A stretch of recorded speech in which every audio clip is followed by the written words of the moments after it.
Boa noite, gente.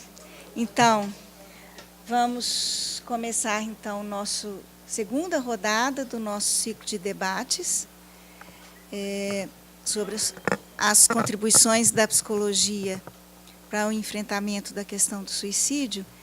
Então, hoje nós estamos com esse debate com o Dr. Marcelo Tavares, a quem agradeço demais a presença. Ele veio de Brasília para estar conosco aqui hoje. Na quarta que vem, nós teremos a questão da LGBT, a população LGBT e o suicídio, na próxima quarta, quando então a gente encerra essa discussão desse tema. E nós já começamos, na semana passada, a ver o grave cenário, né, que a gente encontra. E eu não posso iniciar a nossa conversa hoje sem a gente manifestar em público o nosso repúdio à liminar, né, do juiz Valdemar, que autoriza os psicólogos a fazer a reversão da homossexualidade. Então, eu gostaria de iniciar isso, a nossa noite de hoje, manifestando o repúdio do Conselho Regional de Psicologia, e imagino que o repúdio de vocês que estão aqui com a gente. É importante dizer isso, porque isso está sendo gravado. Então, esperemos que isso se reverta rapidamente. O Conselho Federal já entrou com recurso. Bom, a nossa temática de hoje, suicídio, luto e família. O Marcelo Tavares, temos o mesmo sobrenome, não somos parentes. e isso ficou assim, alguém me falou assim, você está sendo nepotista. Eu falei, ai. Definitivamente, isso foi realmente uma grande coincidência. Nós dois temos mais sobrenomes do que esses, mas a gente usa esses só, né? Então, Marcelo Tavares é doutor em psicologia clínica e atua como professor adjunto da Universidade de Brasília no programa de pós-graduação em psicologia clínica e cultura, onde coordena o núcleo de intervenção em crise e prevenção do suicídio. Seus interesses principais envolvem a intervenção em crise e seus temas correlatos, o impacto de eventos de vida adversos e de traumas precoces, o sofrimento ou vulnerabilidade psíquica grave. Há também o interesse na formação técnica e experiência subjetiva do profissional de saúde mental no exercício de atividades da intervenção em crise e prevenção do suicídio.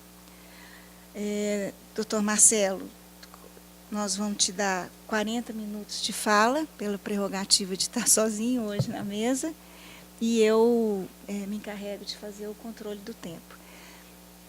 O pessoal está nos seguindo online, no Facebook, e também estamos tendo a gravação hoje. Como eu já disse na semana passada, vários de vocês estavam aqui.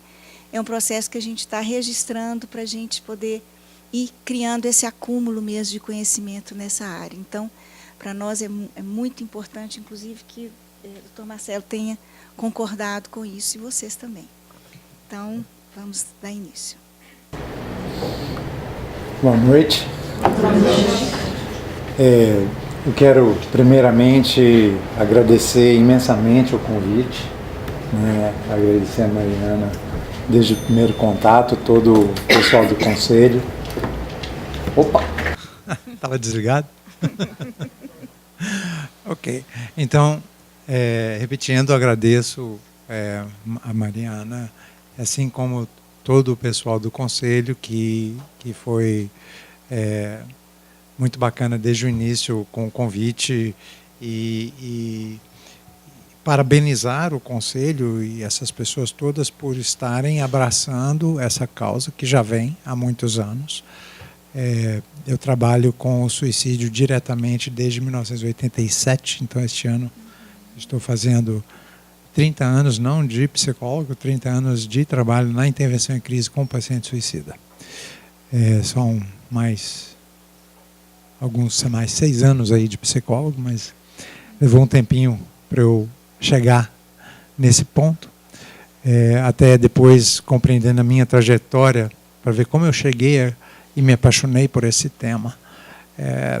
Então, fico muito feliz de ver, não só o Conselho, mas toda a mobilização que está acontecendo em toda a sociedade brasileira.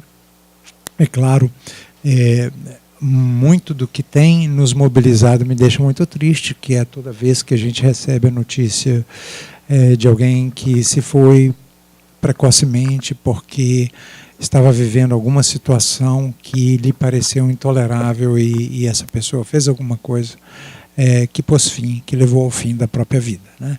Então, a gente se sensibiliza muito com isso, mas, por outro lado, a boa notícia é também o quanto as pessoas no seu cotidiano estão se sensibilizando e abraçando essa causa e se perguntando de verdade quais são, na verdade, os elementos que levam alguém a chegar a esse ponto de tomar uma decisão tão definitiva. Eu gostaria, o título, né, luto, suicídio, luto e família, mas eu vou me permitir fazer um sobrevoo panorâmico. Eu vou, creio eu, estar falando deste tema o tempo todo. Mas não vou abordar a questão, por exemplo, diretamente do ponto de vista técnico, ou como intervir com a família, ou como intervir com o paciente suicida. Hoje, cada vez mais, tem me interessado pensar questões que estariam muito mais voltadas para a questão da cultura. Como nós estamos nos conduzindo como cultura, como sociedade e cultura. Né? Não consigo pensar o suicídio e lidando com essas pessoas em risco muito grave, como uma forma pontual, por exemplo, como se houvesse algo que eu precisasse consertar nessas pessoas. Eu vejo muito mais como pessoas que trazem para essa sociedade, essa cultura, uma consciência muito pesada de que estamos como cultura, como sociedade, errando muito. Estamos fazendo algo fundamentalmente errado.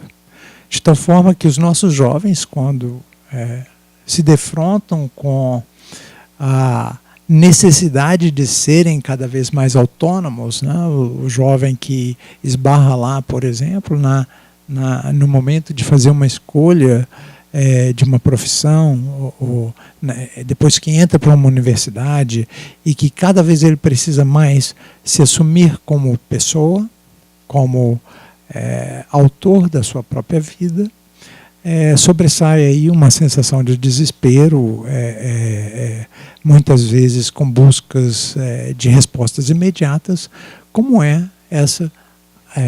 esse desejo de um alívio tão imediato e tão definitivo da dor, né, na vida, que muitas vezes são dores existenciais. Né? Então, como passar desse momento em que eu reflito sobre um sofrimento de grande intensidade, bastante agudo em alguns casos, de tal forma que às vezes a gente se refere como sofrimento psíquico grave, sofrimento intolerável, a gente fala de afetos intoleráveis. Né? Mas isso é a ponta do iceberg. E quanto mais a gente olha para essa ponta do iceberg, é como se a gente ficasse cada vez mais míope. Então, assim como, só para fazer menção, a noção do juiz, né, é que há alguma coisa de errado com essa pessoa, nós precisamos consertá-la. Né? O que isso faz?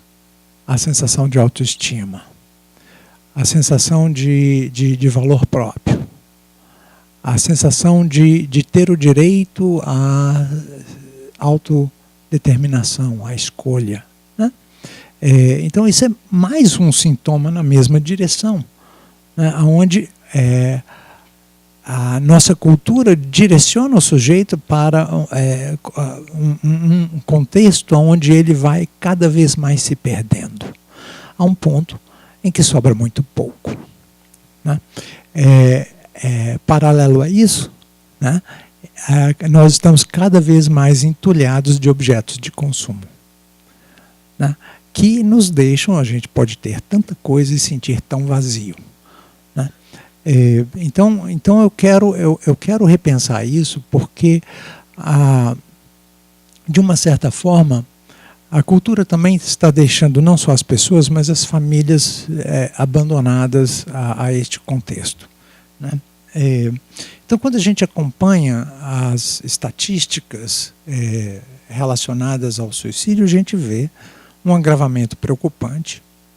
Este ano, principalmente, esses 2 últimos anos no Brasil, impulsionado por eventos da mídia, como aqueles desafios da Baleia Azul, ou a série Os 13 Porquês, trouxe uma grande visibilidade para todo mundo, então passamos a conversar mais. A gente não consegue determinar o quanto deste conversar mais significa de fato que o problema aumentou ou o problema está se tornando mais visível, né? Naturalmente, como eu acompanho isso há muito tempo, eu acho que grande parte tem a ver com a visibilidade que o problema passa a ter. Assim como o jovem também, por exposição a esses fatores, passam a dizer mais do que estão vivendo, se sentem mais autorizados a expressar esse sofrimento. E isso ocorre nas famílias, obviamente nas escolas e em todos os lugares, né? Para a gente ter uma noção, conversando com o pessoal da Polícia Civil no Distrito Federal, numa oportunidade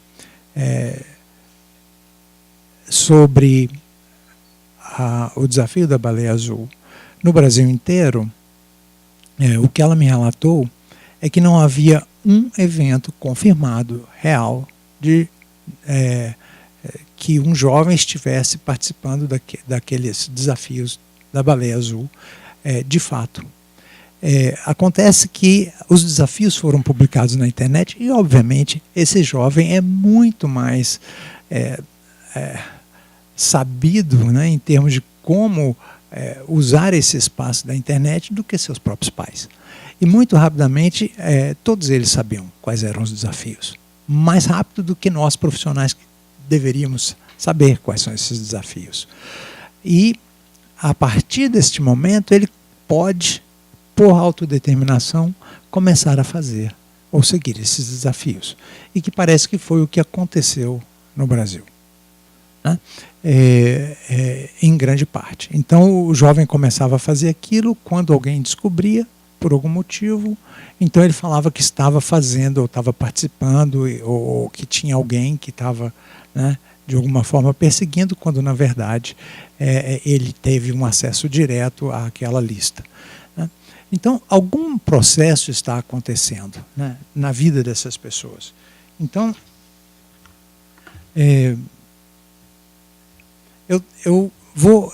a minha apresentação, na verdade, esses 40 minutos, são três transparências, basicamente, onde eu quero jogar algumas ideias que eu acho que são bastante simples, né? Deixa eu pegar aqui para eu poder virar um pouquinho, né? Se eu pensar o luto, com o contexto do luto, né, eu estou tomando a palavra luto mais como um desafio de dizer o que é o luto, né? Normalmente a gente fala isso e a gente pensa em morte, né? Mas a gente pode relacionar, em termos de processo psicológico, o luto como aquela vivência que eu tenho diante da perda. Então, toda perda, real ou simbólica, acontece ao longo da vida, né? Digamos, a primeira grande perda da qual a gente fala em psicologia é a perda do conforto daquele cantinho muito gostoso, né? Quentinho, que é o útero da mãe. Quando a gente nasce, então a gente tem uma grande perda. Porque ali tínhamos todas as nossas necessidades absolutamente cuidadas. A partir deste momento, cada nova situação de vida, cada etapa de desenvolvimento implica em novas perdas. O desmame, por exemplo. Né? Agora, algumas perdas, todas elas, na verdade, são acompanhadas de desenvolvimento positivo.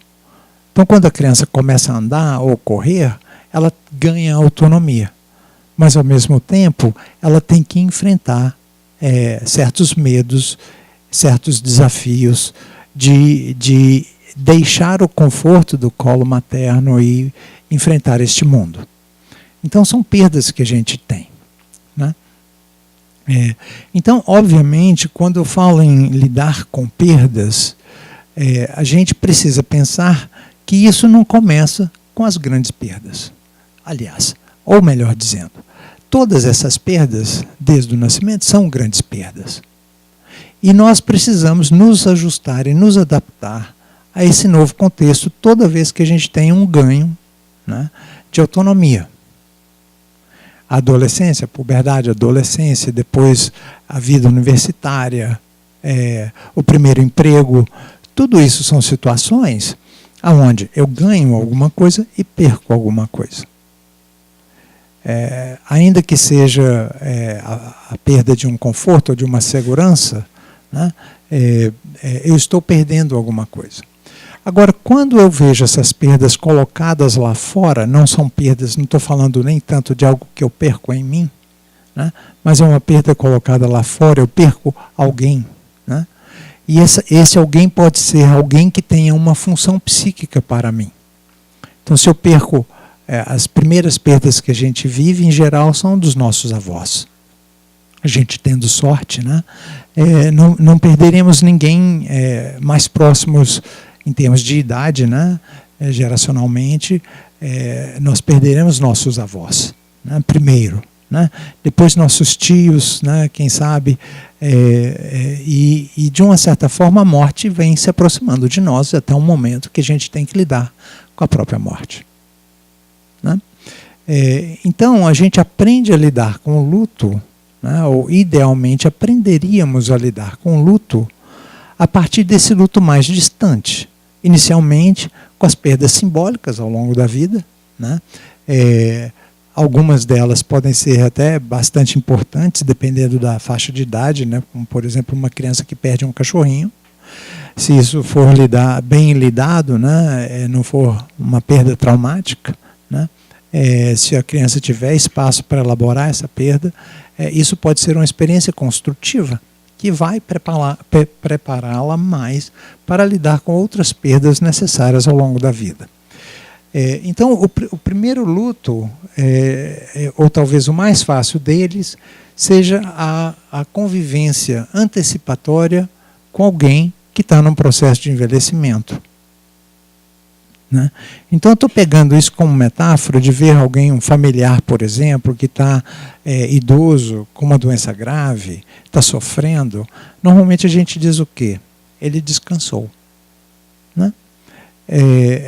E a gente deseja para essa pessoa que a gente ama também esse alívio, né, desse fardo que a vida pode se tornar. Né? Então, pela antecipação, pela convivência com esse sofrimento e antecipação de uma morte necessária, no caso de um idoso ou um familiar doente, a gente se acostuma com essa ideia e a gente tem tempo de elaboração dessa ideia de tal forma que a gente vai se tornando mais apto a lidar com aquele momento em que, de fato, aquela pessoa se vai. Né? Agora, quando a pessoa está em risco de suicídio, é diferente. Por quê? Porque não é uma morte necessária. Não é uma morte porque há uma condição biológica que está levando aquela pessoa a um contexto de vida que aí compromete-se a dignidade, instaura-se um sofrimento exagerado, né, do ponto de vista mais facilmente compreensível daquela coisa que a gente entende como uma dor visível, né? Essa questão do sofrimento ligado ao risco de suicídio é muito mais uma dor invisível, né? Até quando se discute a questão da ética nos serviços de saúde, onde muitas vezes essas pessoas são acolhidas de maneira não ideal, né, por profissionais que se ressentem dessa pessoa estar levando mais trabalho ou negando o sentido que ela identifica como algo essencial do trabalho dela, que é ajudar as pessoas a viver, e alguém está ali querendo morrer, né? Então isso pode trazer sentimentos indesejáveis. Então, quando a gente convive com uma morte, com uma pessoa em risco, com a ameaça de morte, nós somos, de uma certa forma, provocados de maneiras muito particulares, né? A segunda situação mais direta, né, ainda, é quando a gente tem uma experiência direta de perda por um suicídio consumado. Então, uma coisa é eu conviver com alguém que está falando no sofrimento psíquico, está falando de uma vontade de morrer, ou tem comportamentos, né, ou já fizeram uma tentativa, né? A outra é quando o suicídio acontece, né? Muitas vezes somos tomados de surpresa. E mesmo quando não somos tomados de surpresa, acompanhando uma pessoa em risco, a gente tem aquela sensação de ele não vai fazer isso, mas ele não vai fazer isso. Aquele desejo que implica numa certa negação, mas também revela um grande desejo que aquela pessoa supere aquela situação, né? Então, mesmo quando alguém está com sofrimento psíquico, fala em morrer, faz tentativas 1, 2, 3, mas finalmente põe fim à própria vida, naturalmente aqueles familiares, aquelas pessoas que estão próximas a ela, vão ser tomadas por sentimentos muito fortes de surpresa, né?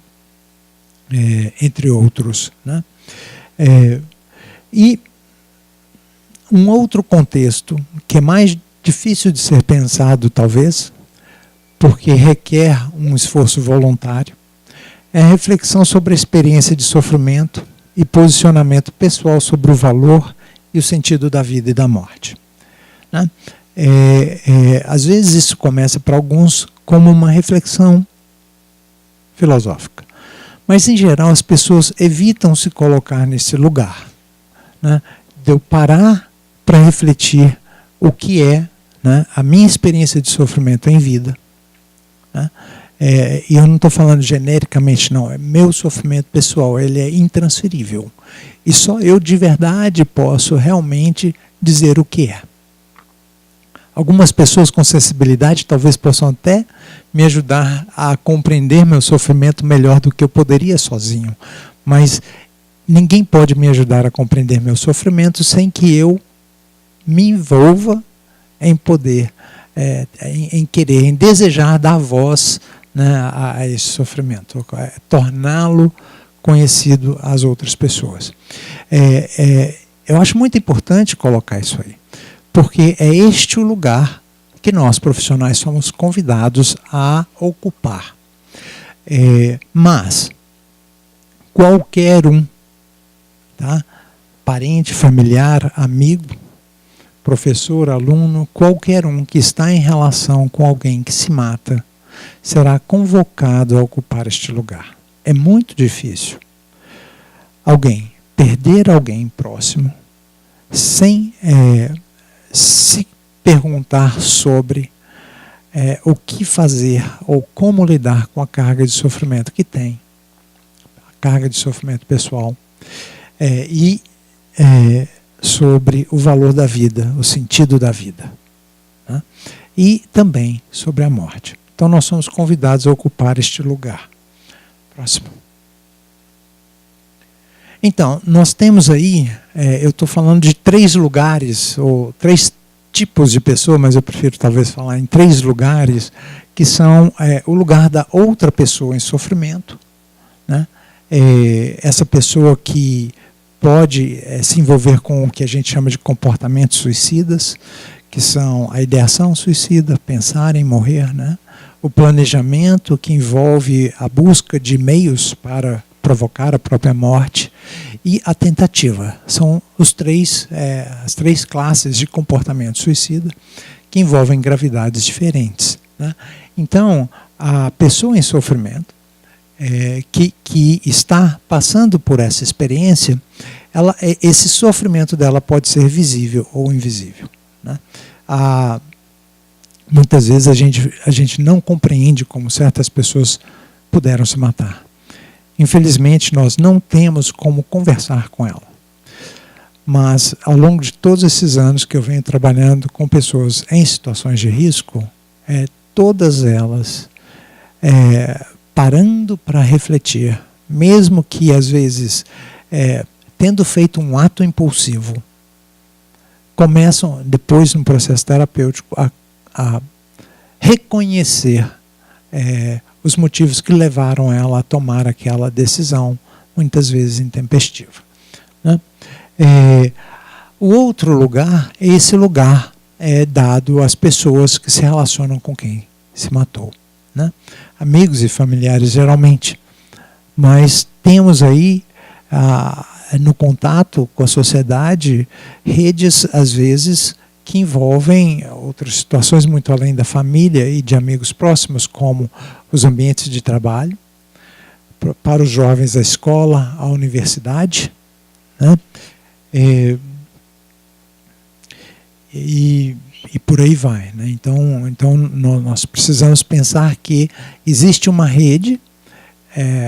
A OMS diz que para um suicídio 6 pessoas ficam afetadas, e eu acho que isso é uma subestimativa.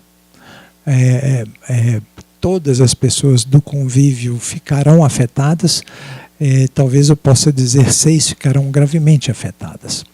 E toda vez que a gente fala para um grupo como esse, ou que a gente fala para uma família que foi afetada, nós precisamos reconhecer que ali dentro teremos pessoas muito afetadas, que são pessoas que têm um contexto de vulnerabilidade pessoal. Ou porque elas já estão em sofrimento, ou porque aquela morte trará um sofrimento muito grande, né? A perda de um pai, por exemplo, a perda de um filho, né? São perdas irreparáveis muito graves, né? Então, mesmo que aquela pessoa tivesse com uma vida mais ou menos tranquila, aquilo pode gerar um contexto que vai colocá-la em risco de suicídio. Tanto que perda de alguém na família são um dos 2 mais importantes indicadores de risco, né? Isso e tentativas ou comportamento suicida passado, principalmente tentativas. Então, tentativas, se a pessoa já fez tentativas, ou se a pessoa teve tentativas, ou suicídio na família, principalmente, elas estarão em contexto de vulnerabilidade, né? Muito bem. E o terceiro lugar é o meu lugar, né? Que eu convido cada um de nós a refletir, né? Eu preciso refletir sobre o meu lugar. Assim como eu entendo que para que cada um que deseja trabalhar com pessoas em risco deverá refletir sobre o seu próprio lugar, né? Como ela está lidando com o seu sofrimento. E como é que ela entende o valor da vida e a questão da morte em relação a ela mesma, né?